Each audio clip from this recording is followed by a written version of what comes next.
It happened on a cold Tuesday night during my second year of college. My roommate had gone home for the week, so I was alone in our small apartment, trying to finish an assignment before midnight. Outside, rain tapped softly against the windows. The whole building felt dead quiet. Then I heard it. 3 slow knocks at the front door. Not aggressive, not rushed, just calm. I checked my phone, thinking maybe a friend stopped by. No messages, no missed calls.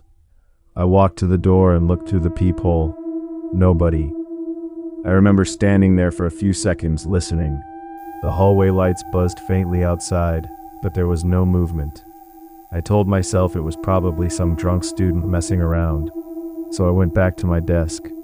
About 10 minutes later, it happened again. 3 knocks.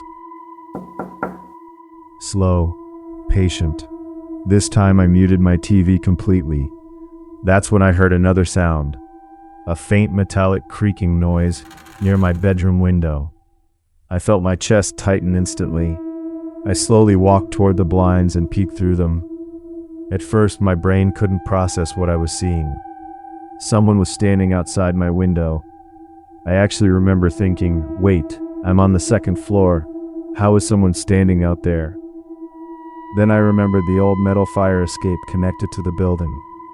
And there he was, a man in a dark hoodie, completely still. Rain dripping from his face as he stared directly into my apartment, one hand pressed lightly against the glass. I backed away so fast I nearly fell. Then I locked myself inside the bathroom and called the police. While whispering to the dispatcher, I heard it. Footsteps, slow footsteps moving across my apartment floor, then silence.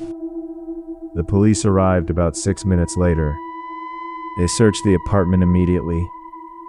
Nobody was inside, but they found muddy footprints leading from my bedroom window, stopping right outside the bathroom door where I had been hiding.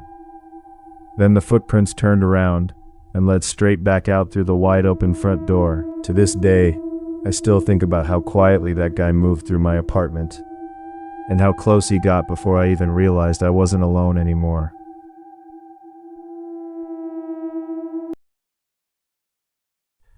It happened during my first month working the night shift at a small gas station outside town. The place stayed open 24 hours, but after midnight, it was usually dead quiet. Just me, the humming refrigerators, and the sound of cars passing on the highway outside. Around 2:15 in the morning, a man walked in, tall, thin, wearing a dirty gray hoodie. At first, nothing seemed strange. He grabbed a bottle of water and walked slowly through every aisle in the store, not shopping, just looking around. Every few seconds he'd glance toward me at the register. I remember feeling uncomfortable immediately. When he finally came up to pay, he smiled at me, but it didn't feel normal. It looked forced, like he was trying too hard to seem friendly. Then he asked, "You work here alone every night?" The second he said that, I felt cold all over. I lied and told him my coworker was in the back room. He stared at me for a few seconds, then nodded slowly. After that, he left the store, or at least, I thought he did. About 10 minutes later, I went into the back storage room to restock cigarettes. That's when I heard it, a faint rattling noise near the employee entrance behind the building. At first, I thought it was the wind. Then I heard the doorknob slowly turning, back and forth, very gently. I froze. Nobody should have been back there. I quietly checked the security monitor beside the desk, and my stomach dropped instantly. The man never left the property. He was standing outside the back employee door, staring directly into the tiny window at the top of it, one hand on the handle, the other holding something metallic. I locked myself inside the office and called the police.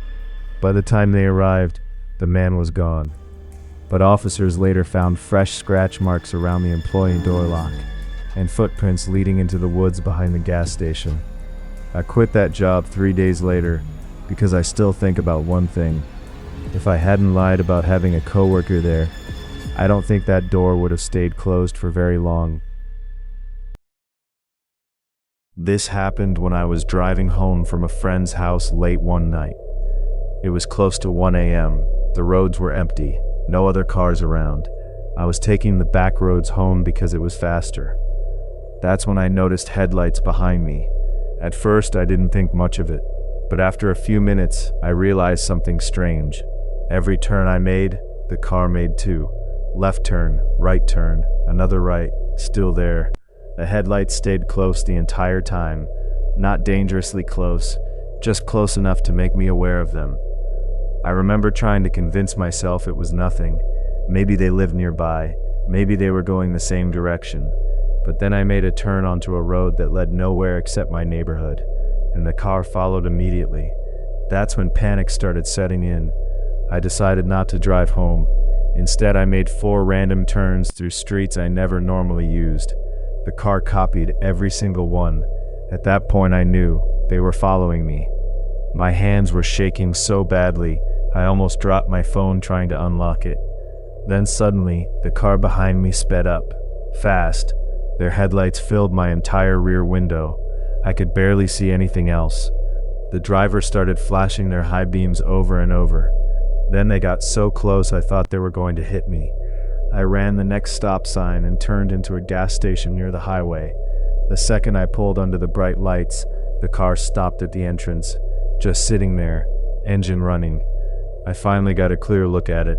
An older black SUV, no license plate on the front. The windows were too dark to see inside.